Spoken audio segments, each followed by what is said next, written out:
Pablo Saboya es sacerdote y se autodefine como apasionado por la eclesiología y la teología fundamental.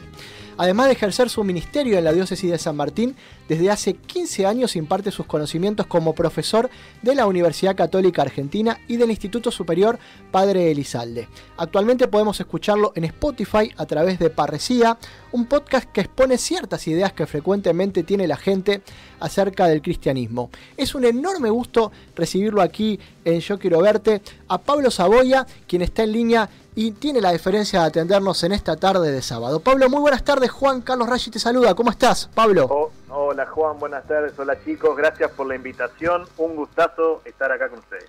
No, el gusto es nuestro. La verdad que hace mucho tiempo queríamos hablar con vos y hoy nos estamos dando el gusto de poder escucharte y de que ilumines un poco esta entrevista a través de tu camino, que sabemos que es muy frondoso y muy grande. Así que vamos a estar hablando y aprovechándote en esta tarde de sábado. Pablo. Muchísimas gracias. Para mí es muy importante estar acá porque generalmente mucha gente piensa que como soy cura tengo que hablar con medios católicos, nada más, y a mí en realidad me parece que el diálogo tiene que ser abierto con todo, con cualquier realidad, y no solamente encerrar la propuesta en medios católicos, ¿viste? Porque si no parece que es una cosa medio endogámica. Así que bueno, un gustazo compartir esta tarde con ustedes este ratito. Pablo, recién te presentaba inicialmente como un apasionado por la eclesiología y la teología fundamental, ¿no? Mencionabas recién que hay muchos oyentes del otro lado que por ahí están escuchando por primera vez estos dos conceptos, estas dos palabras, y me gustaría que nos cuentes inicialmente de qué hablamos o que nos definas de alguna manera de qué se trata la eclesiología y la teología fundamental, de la que vos obviamente sos seguidor o por lo menos la estudiás de manera particular. Mira, primero te diría que me gusta la palabra apasionado, la uso mucho y me gustó que la usara vos también, porque me parece que para lo que uno haga, sea lo que sea, uno tiene que ponerle pasión. Si uno no le pone pasión a lo que hace, no tiene sentido. Entonces me considero un apasionado de la eclesiología y la teología fundamental. La eclesiología sería la parte del estudio teológico que se dedica a pensar la comunidad de la iglesia. Yo pienso que la iglesia como realidad tiene que ser pensada para poder ser vivida mejor. Y hoy, si vos te pones a pensar, para muchas personas, el encontrarse con la iglesia a veces puede ser medio difícil, porque mucha gente o no la ve necesaria, dice ¿para qué? Si yo ya tengo fe, yo creo en Dios pero no creo en la iglesia, o inclusive hasta mucha gente que se ha quedado lastimada con alguna persona de la iglesia por algún motivo.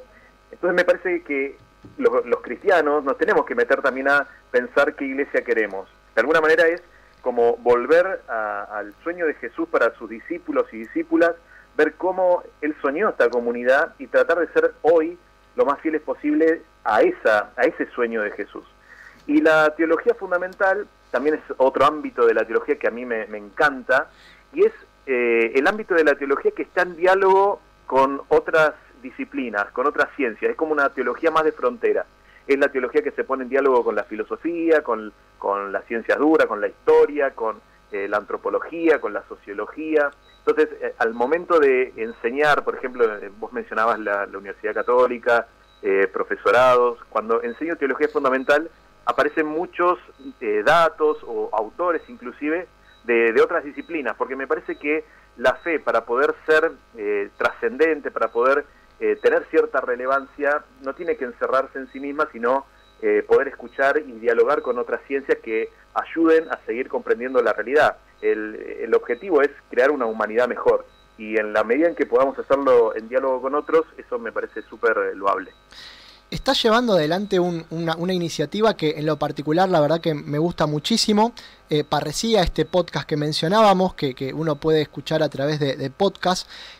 Y me imagino que habrá tenido parte mucho que ver esta situación o esto que mencionabas, ¿no? Esta pasión que tenés por la eclesiología y la teología fundamental, y sumado obviamente a tratar de compartirlos con las personas que por ahí no están dentro de la iglesia también a sí mismo. ¿Nos contás un poquito cómo se inicia esta iniciativa de arrancar con este podcast? Bueno, en realidad siempre fue una intuición o una pregunta, mejor dicho, cómo llegar a las personas a las que no llego siempre. Es decir, yo estoy en una parroquia, en Villa Ballester, y bueno, tengo un determinado campo de acción, pero tengo de la vida muchos amigos y amigas que por ahí no comparten del todo la fe, o que están como desencantados con la institución eclesial, ponele, y a partir de esos amigos y amigas, yo me empecé a preguntar cómo llego a personas que tal vez están en la misma situación que ellos, que por ahí no van a venir a la parroquia. Y siempre lo tuve como algo dando vueltas en la cabeza, y de verdad que entre todas las opciones que yo veo de formas de comunicación que me parecen geniales, todas las iniciativas en redes sociales, todo lo que puede existir, me sentí muy cómodo o muy identificado con el formato de un podcast. Porque me pregunté, bueno, ¿qué es lo que puedo hacer? ¿Qué me gusta hacer? Y por ahí a mí no me sale hacer bailecitos en TikTok, ponele. Claro. Pero sí me gusta hablar, y me gusta escuchar a la gente, y me gusta conversar. Digo, ¿por qué no un podcast? Y al principio me pareció como medio raro, digo, bueno, ¿cómo va a ser? Y con muchos miedos, ¿no? Cuando uno empieza algo nuevo siempre le aparecen los miedos. Y dije, bueno, hay que animarse. Y me largué. Me largué con este formato, es decir, un formato de podcast donde apunto a personas de mediana edad, más o menos entre 25 y 40 y pico de años, que de alguna manera tengan una búsqueda. A mí me interesa que tengan una búsqueda. No necesariamente tienen que ser religiosos, hay que estar buscando algo. Y en el podcast yo intento no bajar línea ni adoctrinar ni nada, sino generar preguntas. Yo, por supuesto, hablo como cura, o sea, yo soy parte de la iglesia y hablo desde ahí, pero no quiero dialogar con un dogmatismo, ¿entendés? Con una posición cerrada, porque eso no es diálogo. Me gustaría yo presentar lo que a mí me parece, siempre mirando con amplitud. Y un poco el podcast es eso, ¿no? Es plantear cuestiones que por ahí les puede llegar a interesar a este público al cual quiero llegar, y plantear preguntas y dialogar juntos. Y te digo la verdad que el feedback que se va dando en la semana, por ejemplo, gente que me escribe a mi cuenta de Instagram por privado, me han contado historias muy fuertes, ¿no? A partir de los temas, y para mí eso es riquísimo, ¿no? Que alguien pueda contar algo, traer su opinión, porque a mí me ayuda a crecer, yo aprendo también de todo esto y me va enriqueciendo para cada uno de los episodios volver a retomar los temas. Buenas tardes, Pablo. Cristian te saluda. Hola, Cristian. Recién contabas cómo te las rebuscás para llegar a esas personas que por ahí no están tan aferradas a la fe, que a lo mejor tienen un prejuicio acerca de la iglesia. Y por eso quería pedirte que nos cuentes cuáles son aquellas ideas más frecuentes que la gente tiene sobre el cristianismo, que por ahí no vienen de Dios, sino más bien del prejuicio o de una mala experiencia personal que hayan tenido. Mira, yo creo que en la experiencia de muchas personas que fui escuchando y que sigo escuchando para armar el podcast, yo creo que aparte de experiencias personales, puntuales, creo que en general hay una mirada sobre la iglesia como institución que para muchas personas resulta pesada. Pareciera como si la institución, más que ayudar a experimentar la fe, parecería que fuese un obstáculo. Entonces, para mucha gente, por ejemplo, que encontrarse con la iglesia como una institución llena de normativas y de cosas que hay que hacer, y que vos para ser cristiano tenés que cumplir como la checklist, ¿no? de mandamientos, de preceptos, o esta actitud como tan dogmática de, bueno, esto tiene que ser así, tenemos que crearlo todo cerradamente, no puedes hacerte preguntas. Hubo gente que me ha hecho, digamos, el cuestionamiento de decir si era válido dudar, ¿no? Pero ¿cómo no vas a poder dudar? Si justamente el poder dudar es lo que te permite crecer, es lo que te permite buscar. Entonces, a veces muchos tienen esta mirada de la fe excesivamente dogmática. A ver, no es problema de ellos, es que lo hemos presentado así.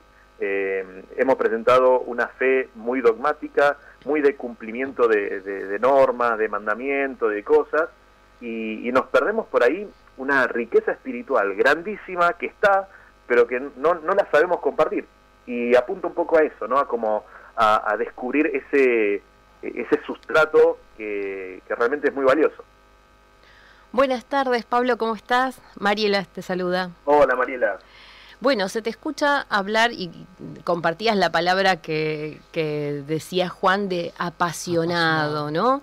Y esta pasión por querer contagiar y dar ese mensaje a aquellos que no es tan fácil llegar, bueno, simplemente tiene que ver también con una vocación detrás, que tiene que ver con tu profesión, con tu sacerdocio. ¿Cómo llega a tu vida, ¿no?, esta pasión por el sacerdocio, y cómo llegaste a ser cura? Yo no vengo de una familia que sea la típica familia católica que íbamos a misa de chicos, o yo no jugaba de chico a ser cura, ni mucho menos. De hecho, yo tomé la comunión un poquito más de grande. Vieron que la comunión es más o menos a los 10 años, una cosa así. Sí. Yo tomé la comunión a los 13, cuando empecé la secundaria, porque realmente nadie me había llevado a tomar la comunión. Y cuando entré en el colegio secundario, que era un colegio parroquial, me lo ofrecieron, yo un poco reacio al principio, medio que no quería, y después acepté, pero como para decir, bueno, que no me hinche más. Eso pues realmente fue aparte yo no sabía cómo era el mambo de los católicos, viste, que no sabés que si por ahí, si no tomás la comunión te van a poner menos nota, qué sé yo, esas cosas que uno tiene en la cabeza. Entonces tomé la comunión y me confirmé, y la verdad que no la pasé tan mal. Dije, bueno, capaz que esto está bueno. Me invitaron a un campamento mientras me estaba preparando para la comunión, y la pasé bien, estuvo bueno el campamento, qué sé yo. Y ahí me enganché con la parroquia, pero de ser cura no pasaba por tu cabeza. No, pero ni de casualidad. ¿Saben qué? A mí siempre me gustaron los números, las matemáticas. Yo iba a las olimpiadas matemáticas, todo ese mundo me encantaba. Y de hecho yo pensaba ser profesor de matemáticas. Esta era mi convicción desde chico. Y de verdad, cuando empecé a estar en la parroquia, me gustaba el tema de la fe, pero no como para ser cura. Un día, esto se los cuento así porque fue así. Un día yo llegué a la parroquia, tenemos una reunión, entonces yo llegué un poquito más temprano y entré a la parroquia, ¿no? Y estaba sentado ahí y de golpe se me vino una pregunta: ¿cómo será ser cura?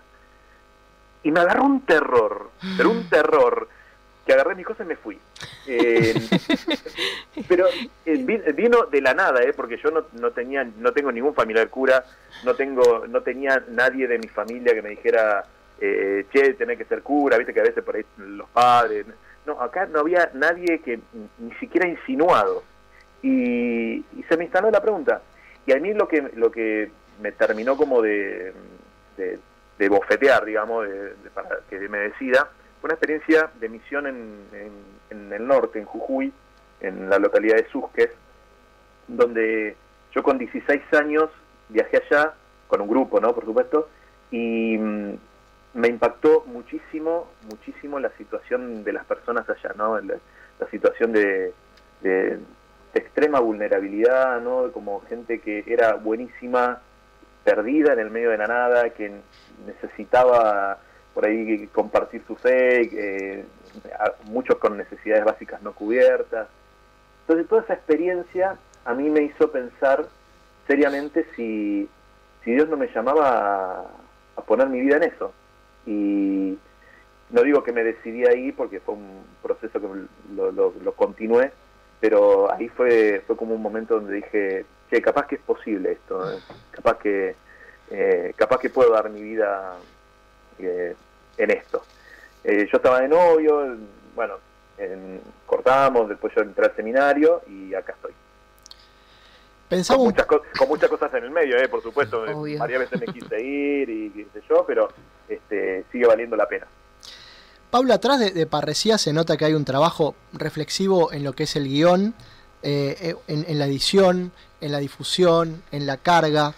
Hay muchas, entiendo que hay un equipo que atrás tuyo también te acompaña en Parresía.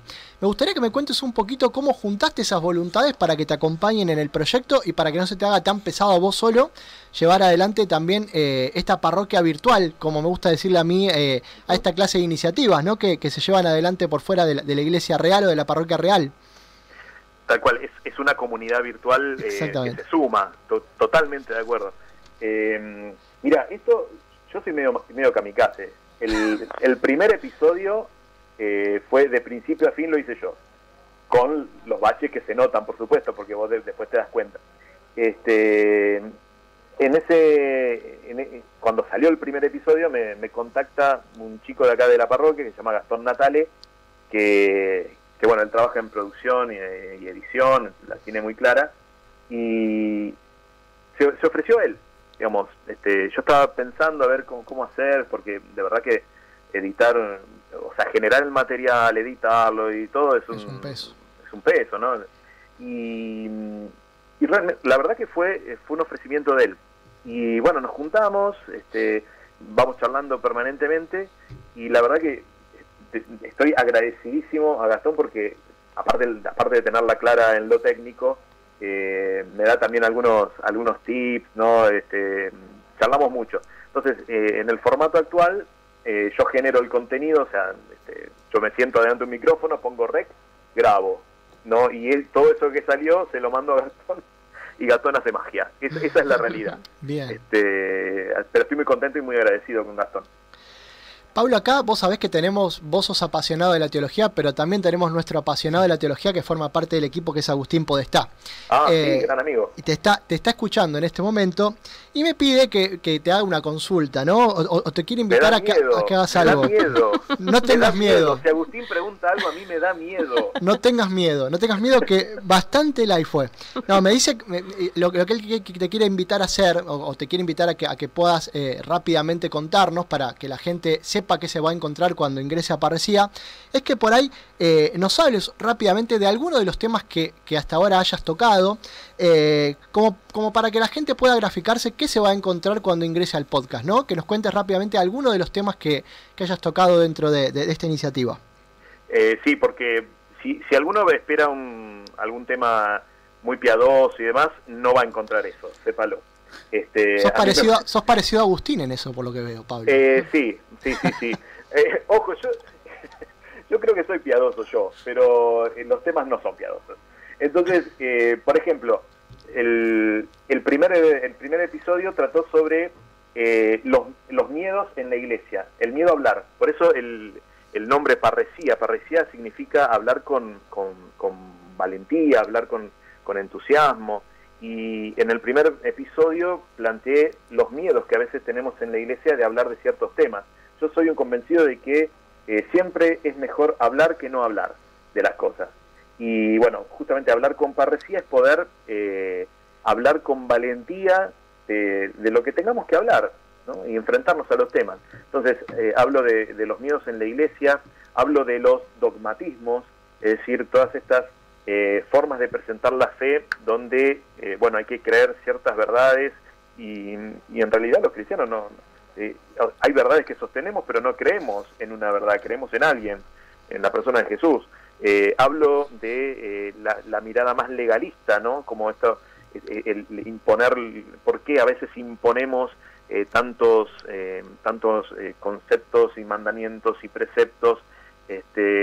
Y por ejemplo ahora el que todavía no salió, va a salir ahora ya mañana o pasado, un episodio sobre por qué a veces muchas personas muchos cristianos piensan que para ser más cristiano yo tengo que ser menos humano, ¿no? Como esta desconexión con lo más propio humano, inclusive en muchas espiritualidades el cuerpo cómo queda afuera, ¿no? El valor que le damos solo al alma espiritual o inmaterial, y queda fuera la historia, queda fuera el cuerpo, queda fuera de las cosas cotidianas. Bueno, esto es más o menos lo que se van a encontrar. Y además, yo tengo están los episodios donde trato un tema, y siempre hay un feedback, que es otro episodio retomando algún tema, que puede ser o contestando preguntas que me hagan los que me escriben a la cuenta de Instagram, o alguna entrevista. La última fue con un profesor de filosofía, justamente sobre el tema de lo institucional, de por qué si las religiones sí o no tienen que buscar una institucionalidad, ¿no? Bueno, fue muy, muy interesante. Te cuento, Pablo, que estuve escuchando el episodio número 4, que habla de la moral que oprime, y justamente en línea con esto, con esta moral que muchas veces hasta nos persigue a nosotros mismos, pensaba que si hablamos de cristianos que son perseguidos y criticados, incluso por varios miembros de la propia Iglesia Católica, alguien que se me viene a la mente es nada más y nada menos que el Papa Francisco. Conociendo un poco tu línea de pensamiento, me animaría a decir que sos una persona que, al igual que el Papa Francisco, sabe poner a la misericordia por encima de cualquier otra cuestión. ¿Crees, Pablo, que la Iglesia y la sociedad en general necesita más pastores con olor a oveja sin tanto legalismo? Sí, absolutamente, absolutamente. Creo que Francisco, al colocarnos en el centro la compasión, la misericordia, hay como una verdad de fondo que nos está transmitiendo, y es que el otro merece nuestra atención. El otro merece nuestra atención. Y ahí me parece que a veces hacemos agua. Creo que se nos cuela muchas veces como ese gusanito del individualismo, ¿no? Del sálvese quien pueda. Digo, en la iglesia y en la sociedad. Y muchas veces nos dejamos arrastrar por eso. Fíjate lo que pasa en la pandemia. En la pandemia muchas veces se pone o se prioriza lo individual por encima de lo comunitario. Yo defiendo lo mío y no me importa lo que le pase al otro.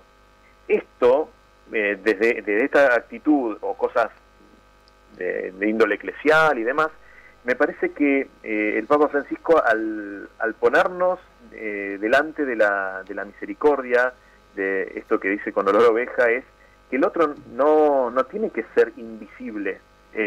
Necesito del otro para construir algo. Y esto me parece que es como la verdad fundamental. Y desde la actitud está tan central en Jesús de la compasión. Es decir, compasión que no es lástima, porque a veces mucha gente confunde la compasión con la lástima, como diciendo, bueno, la lástima, este pobre que es medio infeliz, yo estoy en un escalón superior y el otro es menos.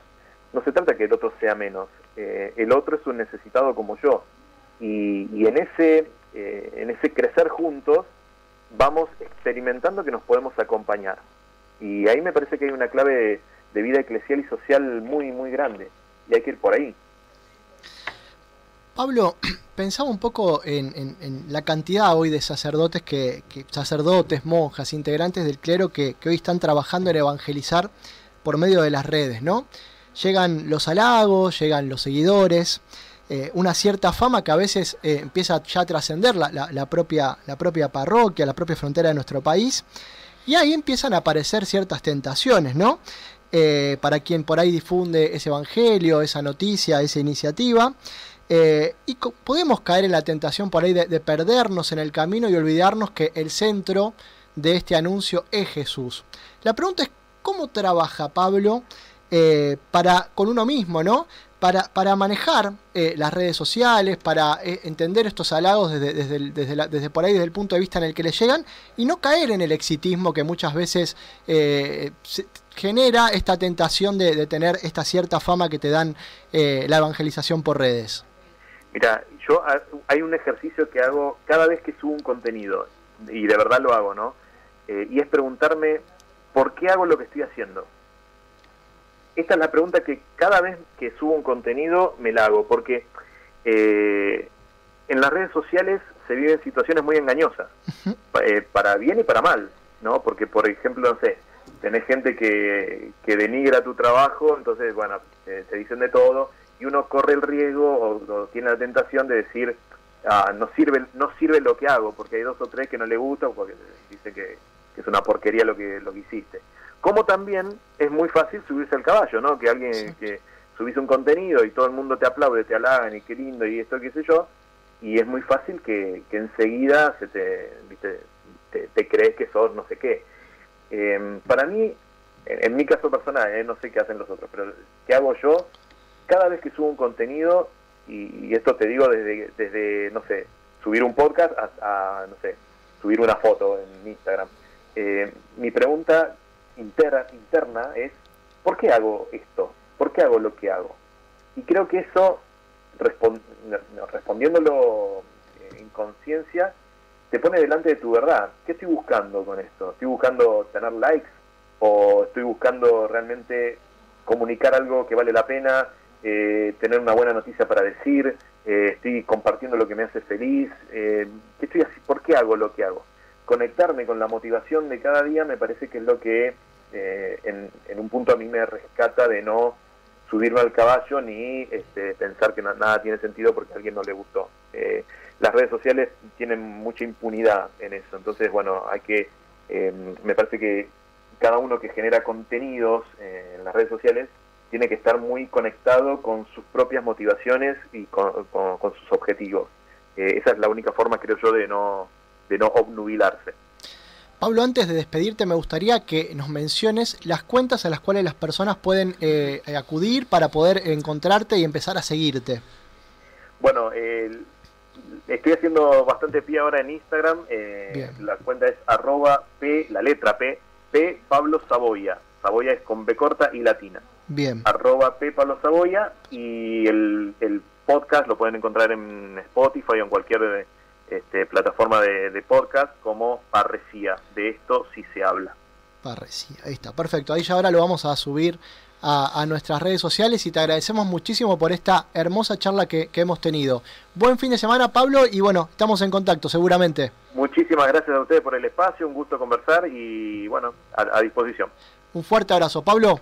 Buen fin de... Pasaba Pablo Saboya, sacerdote, apasionado por la eclesiología y la teología fundamental, comentándonos sobre esta iniciativa que lleva adelante a través de Spotify, que se llama Parresía. De eso sí se habla.